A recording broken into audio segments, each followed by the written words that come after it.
Pemirsa, kita sampai di ujung acara.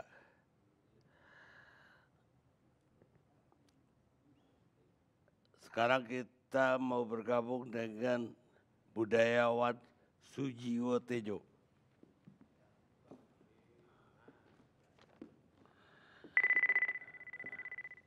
Selamat malam Mas Jiwo.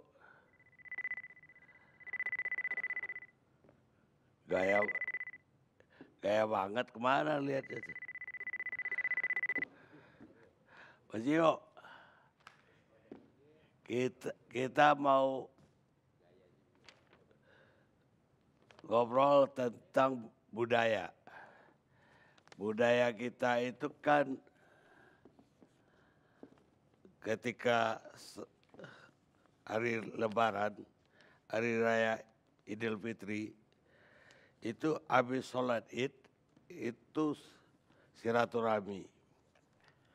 Yang pertama itu keluarga inti, habis itu keluarga besar, andai tolan, tetangga, bahkan itu bisa berkumpul semua dalam satu hari. Lah sekarang dengan PSBB kita diminta jaga jarak. Jadi mungkin sungkem-sungkeman terpaksa ditiadakan.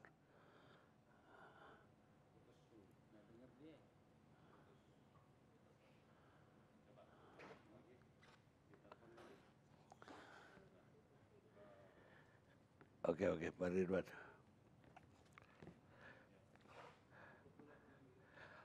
Pemirsa, komunikasi kami dengan Mas Sujiwo Tejo terputus, sehingga kita terpaksa pindah dulu ke budayawan yang lain. Dari budayawan Jawa kita pindah ke Betawi. Babe Ridwan, pertanyaannya sama Babe Ridwan. Assalamualaikum warahmatullahi wabarakatuh. Waalaikumsalam. Di dalam kitab yang ditulis oleh Laith Abi Nasr Ibni Ibrahim Al-Samarkandi yang wafat pada tahun 983.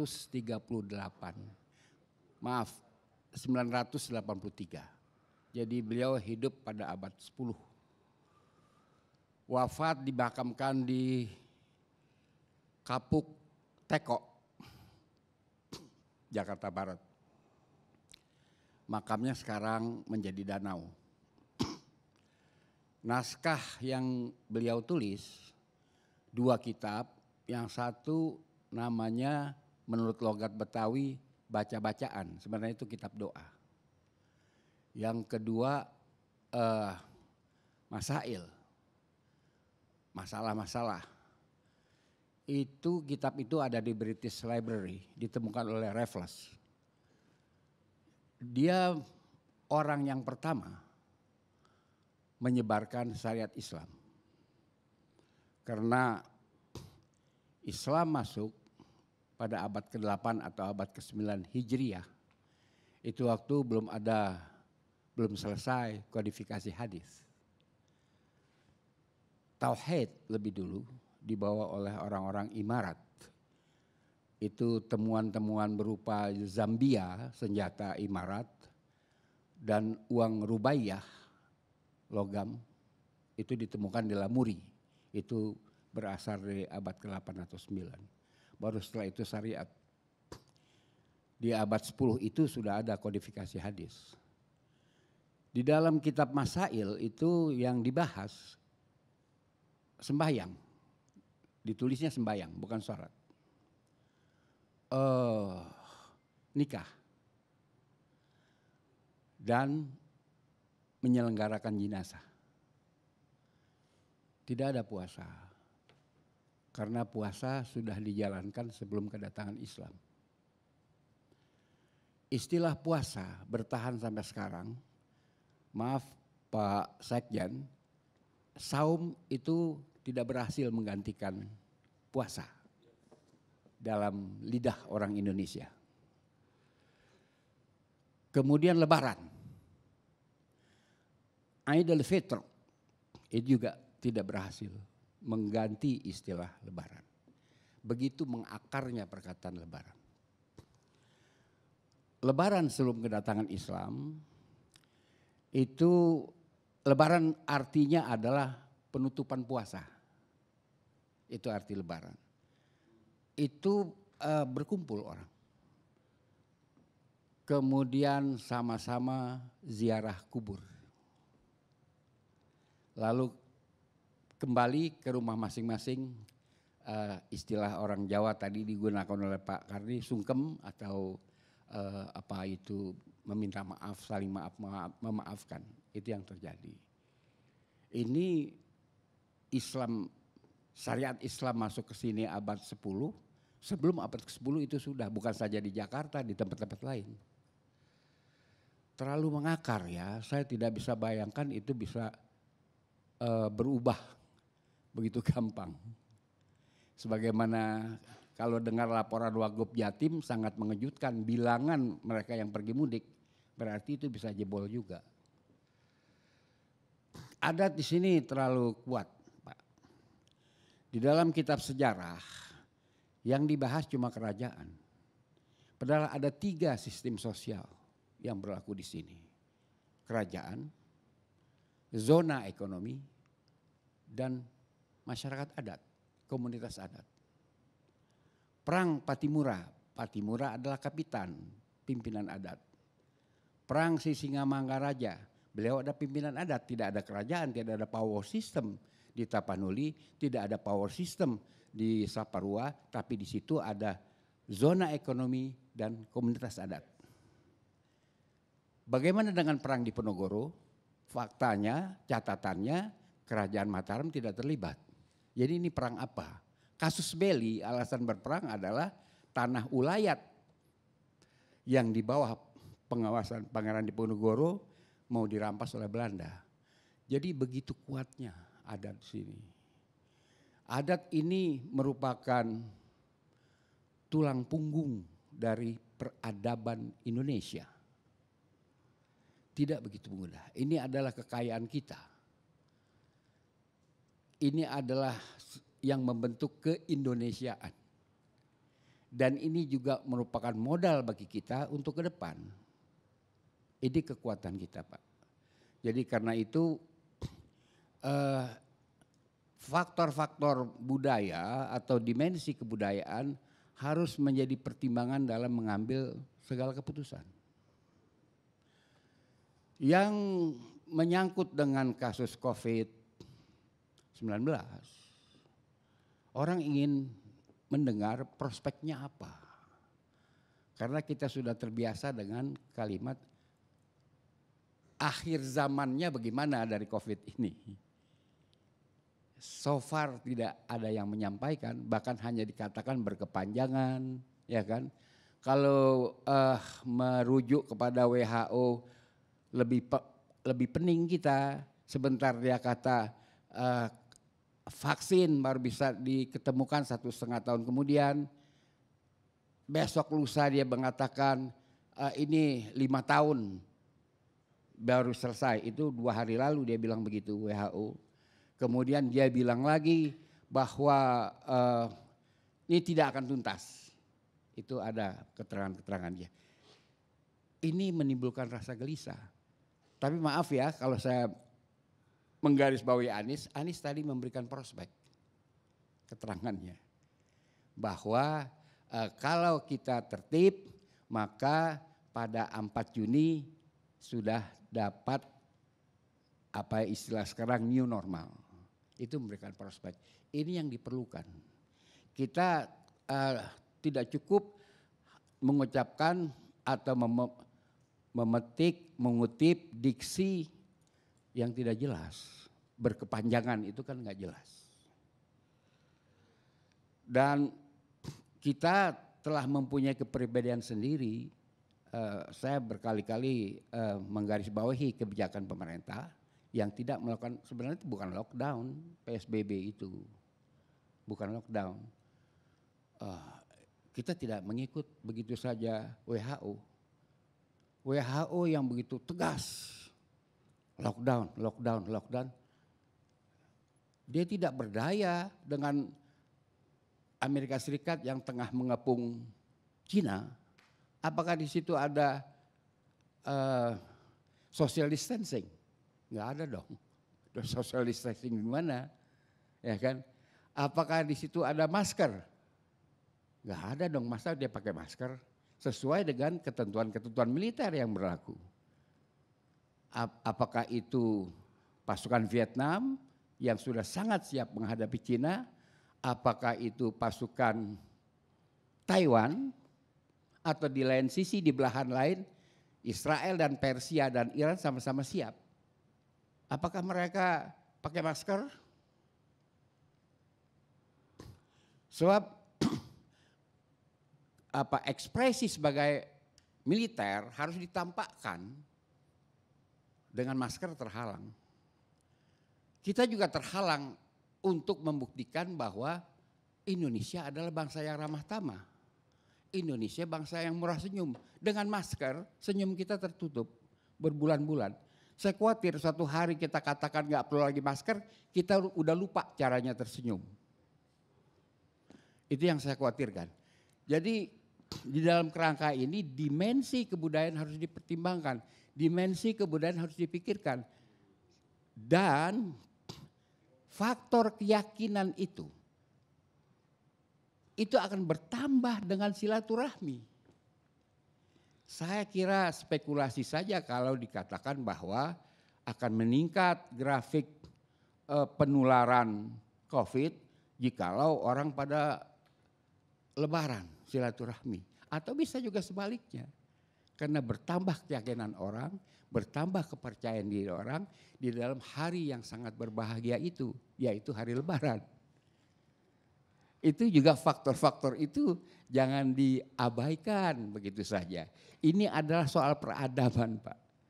Soal peradaban jangan sampai tidak menjadi agenda dalam kita menyehatkan kembali ekonomi Indonesia setelah COVID berlalu dan setelah selesai Cina dikepung. Itu harus dirumuskan kembali. Sekarang ini memang harus waspada, harus siap siaga, harus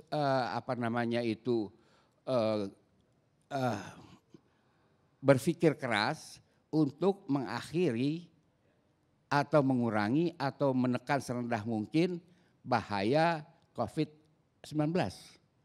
Tapi itu tidak boleh menghilangkan kewajiban kita untuk menyusun rencana, menyusun strategi setelah ini. Setelah ini apa? Ini kan akan berakhir. Ini akan berakhir. Tidak ada dalam sejarah wabah itu datang seumur-umur, nggak ada. Kita pernah kena disentri, tipes pada tahun 48, mulai 48. Itu cukup dikuris pada waktu itu, Pak. Artinya dengan ujung mata pena, ini daging kita dikorek, lalu dikasih alkohol. Tapi keyakinan kita itu bahwa yang dilakukan oleh pihak kesehatan pada waktu itu dapat menghalau. Itu keyakinan harus ditanamkan.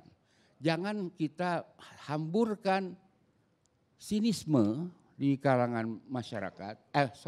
Jangan kita menghamburkan pesimisme di tengah masyarakat. Ini dapat kita atasi. Dan juga jangan sampai lupa untuk meminta pertolongan Allah.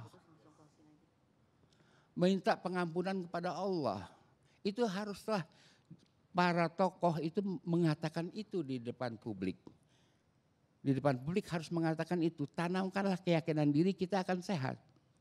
Kita akan bisa mengatasi masalah COVID. Kita harus bisa mengatasi masalah itu. Itu adalah persoalan-persoalan yang menyangkut kebudayaan. Bukan semata-mata soal medis, Pak. Umur saya 77, Pak. Saya belum pernah sekalipun rebahan di rumah sakit. 1 menit pun belum pernah. Saya punya keyakinan diri bahwa diri saya sehat. Saya tidak berurusan dengan dokter juga. Walaupun Hasbullah ini Betawi, Saya nggak pernah bicara sama dia soal kesehatan. Saya cukup berurusan dengan tukang rokok, beli Dekolgen atau Dulkolak atau apapun, Pak. Enggak, itu harus ada keyakinan diri bahwa kita mampu menjaga kesehatan. Tanamkanlah itu pada publik bahwa ini dapat kita atasi sesegera mungkin. Jangan kita katakan ini berkepanjangan, nggak tahu deh kapan, kayak film ini kagak ada ujungnya. Film India aja yang 3,5 jam ada ujungnya kok. Masa ini kagak ada ujungnya? Harus diberi keyakinan itu kepada rakyat Indonesia bahwa kita bisa, kita mampu mengatasi penyakit ini. Hadirin sekalian, masalah kembali pada masalah kebudayaan, Pak. Puasa, di dalam berpuasa ada larangan yang dituntun oleh syar'i. Tetapi di Betawi bukan hanya syar'i, ada pantangan yang tidak boleh kita langgar. Anak-anak seusia 13 sampai 15, anak-anak gadis itu ada larangan-larangannya. Ada pantangannya sesuai dengan adat. Misalnya ya maaf Pak Karni, kita suka main di kali. Kali Ciliwung masih bagus airnya. Tapi orang tua mengatakan awas lo ya, lo jangan kentut di dalam air. Nggak boleh kentut di dalam air. Padahal itu Pak, kentut di dalam air menimbulkan panorama yang indah. Karena ada tekanan udara kepada air, lalu air itu menimbulkan gelombang vertikal ke atas. Dan kawan-kawan girang ngelihatnya. Tapi nggak boleh, lu makan, lu minum aja, lu udah batal. Begitu kata orang tua. Jadi banyak hal-hal sebenarnya yang pantangan-pantangan yang harus dilakukan. Anak gadis nggak boleh nyari kutu dalam bulan puasa. Karena kalau nyari kutu terangsang untuk ngobrolin orang. Dan nggak boleh kita ngomongin orang. Banyak hal-hal itu. Jadi ini haruslah di dalam menghadapi COVID juga haruslah kita melakukan pendekatan kepada kebudayaan. Dan jangan lupa memberikan optimisme kepada mereka. Jangan sepertinya wah ini tanda-tanda akhir zaman. Masa segala macam tanda-tanda akhir zaman? Ya kan? Jangan terus-terus begitu. Yang berikutnya Pak Karni adalah ahli komunikasi. Tema di Indonesia itu sebenarnya paling lama 2 bulan. Setelah itu orang bosan. Jadi jangan Anda lupa, ini bapak-bapak gubernur yang tampil di layar tadi, bahwa Anda akan mendapatkan tantangan perintah-perintah Anda, bukan karena perintah Anda kagak bagus, karena orang sudah bosan. 2 bulan orang sudah bosan. Bicara apapun, isu apapun umurnya di Indonesia cuma 2 bulan. Yang paling lama adalah G30 SPKI. Sampai gini hari masih jadi isu. Tapi yang lain-lain Piala Dunia aja 2 bulan, 1 bulan pertandingannya. Setelah itu orang ngobrol paling lama sebulan setelah itu. Tentang final Piala Dunia. Itu gak bisa lebih dari 2 bulan Pak, apapun. Jadi oleh karena itu harus pertimbangkan juga di dalam berkomunikasi soal ini faktor kebosanan. Dan kalau Anies harus memenuhi janjinya dan orang pasti akan bertambah energinya, akan bertambah tenaganya setelah puasa dan lebaran. Pasti itu. Kekuatan dalam diri sendiri itu akan timbul. Dan saya tanya sama bapak kita Hasbullah, Einstein umurnya berapa? Meninggal umur berapa? 90. Kenapa dia kuat? Dia tua, tetapi pipinya masih kencang. Kenapa? Kencang. Maaf bapak-bapak dokter nih yang 2 ya. Maaf Pak ya kalau di Jakarta tuh dibilangnya 2 biji. Ya Pak kan. Ya khas ya. Saya pernah dikritik kok dibilang itu kan orang kok dibilang 2 biji ya Jakarta begitu. Anak lu berapa biji? Biji dia bilang. Oke kita balik kepada Einstein. Kenapa dia kuat? Otaknya tidak berhenti berpikir. Sel-sel otak mati dipakai atau tidak dipakai. Tapi sel otak yang mati dipakai itu akan menimbulkan dalam istilah Islam yang hampir tidak dipakai lagi adalah afiat. Afiat. Itu udah gak dipakai lagi. Kita cuma bilang gimana sehat. Tapi kalau sel-sel otak mati gak kepakai. Atau berpikir jahat, berpikir buruk, berpikir dengki. Itu menimbulkan penyakit. rangsanglah orang ke arah itu. Berpikir dan berpikir agar sel-sel otak mati karena terpakai. Karena itu akan menimbulkan afiat di dalam tubuh kita. Kita nggak bisa beli di toko manapun afiat, Pak. Jadi ini di dalam menghadapi COVID-19, serukanlah itu kepada rakyat. Bahwa kita mampu oleh diri kita sendiri mengatasi itu. Karena obatnya katanya belum ketemu. Kata WHO vaksinnya masih 1,5 tahun lagi. Pertanyaan saya, pasukan-pasukan yang tengah berjejer di Laut Cina Selatan menghadapi Cina, apakah tidakkah mungkin mereka pakai vaksin? Tidakkah mungkin bahwa vaksin itu sesungguhnya di kalangan terbatas sudah diedarkan? Kalau enggak, apa? Jadi hadirin dan hadirat sekalian, saya akan mengakhiri. Pak Kardi sudah dibisiki. Saya mengucapkan Lebaran ya, selamat Lebaran. Dan mohon maaf lahir batin. Wassalamualaikum warahmatullahi wabarakatuh. Waalaikumsalam.